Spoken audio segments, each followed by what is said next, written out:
বিসমিল্লাহির রহমানির রহিম। আপনি কি জানেন রমজান মাস সৃষ্টির পেছনে এক গভীর রহস্য লুকিয়ে আছে? কেন আল্লাহ মানুষকে আগুন দিয়ে নয় বরং ক্ষুধা দিয়ে বদলাতে চান? রমজান 2026 এই মাসটি আমাদের জীবনের ওপর দিয়ে কেবল নীরবে বয়ে যাওয়ার জন্য আসেনি। আমাদের দেহের ভেতরে যে আমি বাস করে, যাকে আমরা নাফস বা অহংকার বলি, তাকে কাবু করা কেন এত কঠিন? এই মাস আমাদের সেই প্রশ্নের মুখোমুখি দাঁড় করায়। আপনি কি জানেন আপনার ভেতরেও একজন ফেরাউন বাস করে, যা আপনাকে অজান্তেই নিয়ন্ত্রণ করে? আগুনের তীব্রতাও যাকে হার মানাতে পারেনি, এমন একটি গভীর রূপক কাহিনী আজ আমরা স্মরণ করব, যা আমাদের আত্মার দরজায় কড়া নাড়ে এবং রোজা সৃষ্টির পেছনের রহস্য বুঝতে সাহায্য করে। এই ভিডিওটি মূলত মৃত্যুর আগে নিজেকে নতুন করে চিনে নেওয়ার জন্য। আপনি দেখছেন তুবা দ্য স্টোরি টেলার, আলোকিত জীবনের পাথেয়। চলুন আমরা সেই গূঢ় রহস্যের গভীরে প্রবেশ করি। আল্লাহ কেন তার বান্দাদের অভুক্ত রাখতে চাইবেন? এই প্রশ্নের উত্তর লুকিয়ে আছে এক আধ্যাত্মিক শিক্ষায়। বলা হয়, যখন আত্মাকে সৃষ্টি করা হলো, তখন তার সামনে প্রশ্ন রাখা হলো, আমি কে আর তুমি কে? সেই সত্তা এক মুহূর্তও না ভেবে দম্ভের সাথে উত্তর দিল, আপনি আপনি আর আমি আমি। এটি ছিল আত্মার আলাদা অস্তিত্ব ও স্বাধীনতার দাবির প্রতীক। দম্ভ বনাম আল্লাহর হুকুমের এক গভীর চিত্র। এই অবাধ্য সত্তাকে মালিকের কাছে নত করতে তাকে জাহান্নামের লেলিহান শিখায় নিক্ষেপ করা হলো। দীর্ঘকাল তাকে দহন করা হলো। আগুনের প্রচণ্ডতায় তাকে ভেঙে চুরমার করে দেওয়া হলো।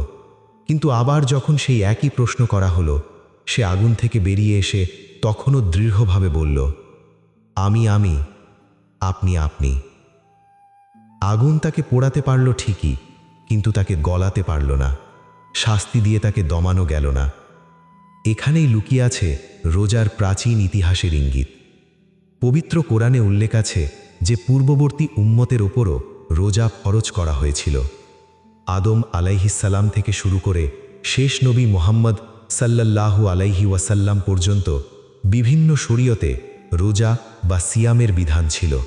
যদিও এর পদ্ধতি, সময় ও সংখ্যা ভিন্ন ছিল, কিন্তু উদ্দেশ্য ছিল একটাই, তাকওয়া অর্জন করে সেই অবাধ্য নাফসকে বশ করা। এরপর আল্লাহ এক ভিন্ন ব্যবস্থা নিলেন। এবার কোনো আগুন নয়, কেবল তাকে ক্ষুধার্ত রাখা হলো। ক্ষুধার তাড়নায় তার শক্তি ফুরিয়ে এলো। তার আত্মবিশ্বাসের দেয়ালগুলো ধসে পড়তে শুরু করল। যে অহংকার একদিন তাকে অটল মনে হয়েছিল, সেই সিংহাসন ধীরে ধীরে মাটিতে মিশে গেল। রমজান মূলত এই অহংকারের সিংহাসন ভেঙে ফেলারই মাস। ঠিক তখনই সেই পরিচিত প্রশ্ন আবার উচ্চারিত হল, আমি কে আর তুমি কে? এবার সেই জেদ আর ছিল না। সে অতি কষ্টে বলল, আপনি আমার রব আর আমি আপনার এক অসহায় ও দুর্বল বান্দা। সেই মুহূর্তেই তার দম্ভ চূর্ণ হয়ে গেল। এই আধ্যাত্মিক কাহিনী আমাদের শেখায়, কঠোর শাস্তি আত্মাকে আঘাত করতে পারে, কিন্তু তাকে বিনয় শেখাতে পারে না।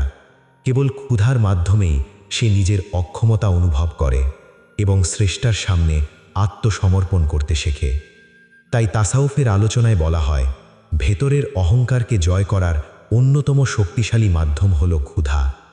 ইমাম গাজ্জালির ইহইয়া উলুমিদ্দিন এবং মাওলানা রুমির বর্ণনায় এই আত্মশুদ্ধির শিক্ষাটি গভীরভাবে আলোচিত হয়েছে। রমজান এলে মানুষ আবার স্মরণ করে, সে একজন বান্দা। শরীর খাবার চায়, ঘরে খাবার আছে, পকেটে টাকা আছে, সব উপায় হাতের কাছেই। তবুও সে খাবার স্পর্শ করে না। কেন? কারণ নির্দেশ আসেনি। সে জানে সে তার মালিকের নির্দেশের অধীন। সারাদিন তৃষ্ণা তাকে কাতর করে, তবুও সে জল পান করে না। সে এক অদ্ভুত দুর্বলতা নিয়ে আল্লাহর নির্দেশের অপেক্ষা করে। আর অবশেষে সেই নির্দেশ আসে সন্ধ্যার আজানের সাথে।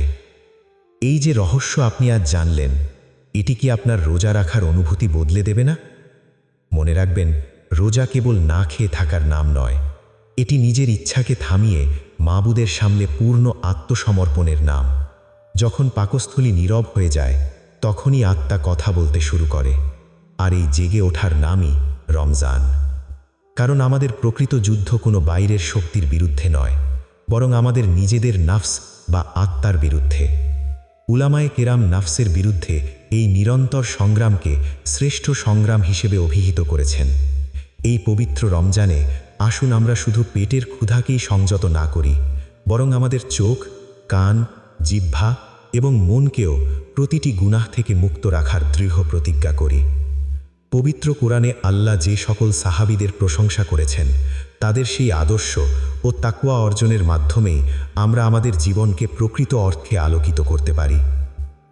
প্রিয় ভাই ও বোনেরা, উলামায়ে কেরাম বর্ণিত আত্মশুদ্ধির এই রূপক কাহিনী যদি আপনার হৃদয়কে সামান্যতম স্পর্শ করে থাকে, তাহলে ভিডিওটি লাইক করুন, কমেন্ট বক্সে লিখুন আলহামদুলিল্লাহ, যে আল্লাহ আমাদের জন্য দিনকে সহজ করে দিয়েছেন এবং রমজানের মতো একটি বরকতময় মাস আমাদের দান করেছেন। আর হ্যাঁ, আপনি যদি আমাদের চ্যানেলে নতুন হন এবং এমন আরও ভিডিও দেখতে চান, তাহলে এখনই সাবস্ক্রাইব করুন ও বেল আইকনটি ক্লিক করুন। আপনার একটি শেয়ার অন্য ভাইয়ের জন্য পথ নির্দেশনার মাধ্যম হতে পারে। পরবর্তী ভিডিওতে দেখা হবে ইনশাআল্লাহ। ততক্ষণ পর্যন্ত আল্লাহ আপনাদের সকলকে সুস্থ রাখুন। আসসালামু আলাইকুম।